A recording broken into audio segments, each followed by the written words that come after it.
سنو، تم نے پوچھا کہ اداسی کیا ہے، تب مجھے فیض احمد فیض یاد آئے، جنہوں نے کہا تھا نہ دید ہے نہ سخن، اب نہ حرف ہے نہ پیام، کوئی بھی حیلہ تسکین نہیں اور آس بہت ہے، امید یار نظر کا مزاج درد کا رنگ، تم آج کچھ بھی نہ پوچھو کہ دل بہت اداس ہے۔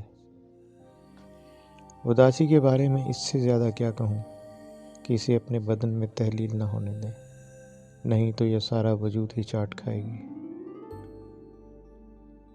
میں نے جب اداسی محسوس کی، دل کی رگوں کو لرزتے ہوئے پایا، شام کے گلابی سائے کو کاسنی ہوتے ہوئے دیکھا، اور یہی کاسنی رنگ عشق پیچاں کی مانند روح سے لپٹ کر رہ گیا۔ اداسی دکھی کرنے والی کیفیت کا نام ہے۔ آپ کبھی اداسی اور دکھ کی مکمل تعریف نہیں کر پائیں گے، شاید اسی لیے یہ جس پر طاری ہوتی ہے اسے بھی ادھورا کر جاتی ہے۔ قطرہ قطرہ بہتا دکھ اداسی کی نہ ختم ہونے والی کیفیت سے روشناس کراتا ہے۔ مجھے یہ تو یاد نہیں کہ پہلا دکھ کون سا تھا، ویسے بھی دکھی ہونے کے لیے کسی وجہ کی ضرورت ہی نہیں ہوتی۔ چھاجوں برستا دکھ ایسا الاؤ بھڑکاتا ہے جس میں یادیں آتش دان کی نظر ہو جاتی ہیں اور بھیگے لمحے زندہ ہو کر سامنے آن کھڑے ہوتے ہیں۔ لیکن میرا دکھ یہ صبح ہے جس میں سورج تو طلوع ہوتا ہے مگر تمہارا چہرہ نہیں۔ یہ شام ہے جب گونجیں واپسی کی راہ لیتی ہیں، پر دید کی پیاسی آنکھیں دور دور تک تمہارا کوئی نام و نشان نہیں پاتی۔ دکھ تو یہ بھی ہے کہ لوگ وصل کرو نہ روتے ہیں، لیکن یہاں تو ہجر بھی ادھورا ہی رہ گیا۔ رات کے آخری پہر جب تہجد کے وقت مانگی ہوئی دعائیں بھی شرف قبولیت پانے میں ناکام ٹھہرتی ہیں، ایسے میں اداسی کا رنگ کیسے ذہن و دل سے روح تک کو کاسنی بناتا ہے۔ شاید تم احساس سے دور تر ہو۔ تمہیں معلوم ہے میری اداسی کیا ہے؟ تمہارا نہ ہونا، اور بعض اوقات ہونا بھی۔ زندگی بیک وقت دکھ اور سکھ کا عجیب و غریب امتزاج رکھتی ہے۔ انسانی دل پر ہزار ہا کیفیتیں اثر انداز ہوتی رہتی ہیں، لیکن اداسی سب سے دیر پا ہوتی ہے، ہر جذبے اور احساس سے طویل تر ہوتی ہے، بے قرار رکھتی ہے، تمہاری دوری اداس کرتی ہے، پھر یہ احساس کہ تم صرف مجھے ہی میسر نہیں، باقی تو بہت سے ہیں جو تمہارے قرب کی خوشبو سے مالا مال ہیں، تب غم کی ایک تیز لہر اداسی کو دوچند کر دیتی ہے۔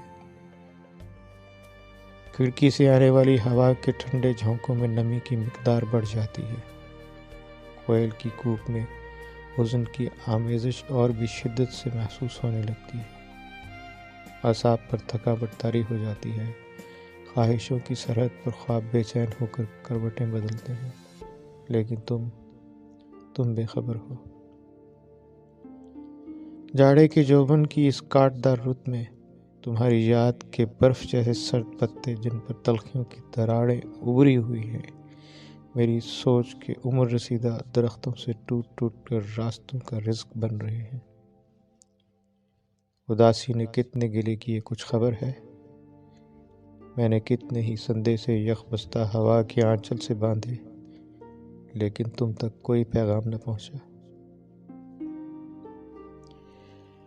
آس کے دیے کی جلی ہوئی بتی بچا ہوا تیل بھی پی گئی، مگر دیکھ لو تمہارے انتظار کی لو ویسے ہی روشن ہے۔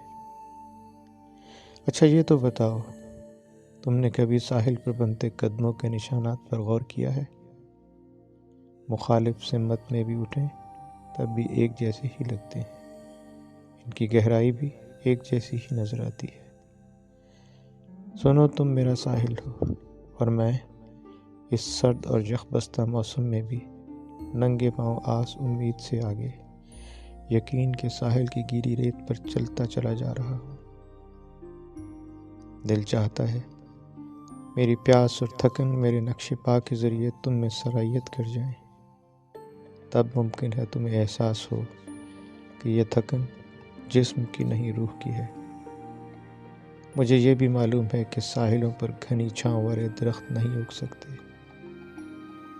ریگِ ساحل پر ننگے پاؤں چلتے رہنے والوں کے مقدر میں دھوپ ہی لکھی ہوتی ہے، اور اداسی کے رستے میں بے برگ درختوں پر دعاؤں کے ثمر نہیں بلکہ ببول کے پھول کھلا کرتے ہیں، جنہیں چھونے کی خواہش میں انگلیاں فگار ہو جاتی ہیں۔ تم ایسی ہم سفر ہو جس کے ساتھ منزل پر پہنچنے خواب آنکھوں میں صرف کرچیاں بھرا کرتا ہے۔ کاش تمہیں معلوم ہوتا کہ ہر بار پلٹ کر دیکھنے والا پتھر کا نہیں ہو جاتا، بلکہ بعض اوقات کسی کی ایک نظر سے دوسرے کے پتھر وجود میں زندگی کی رمق جاگ اٹھتی ہے۔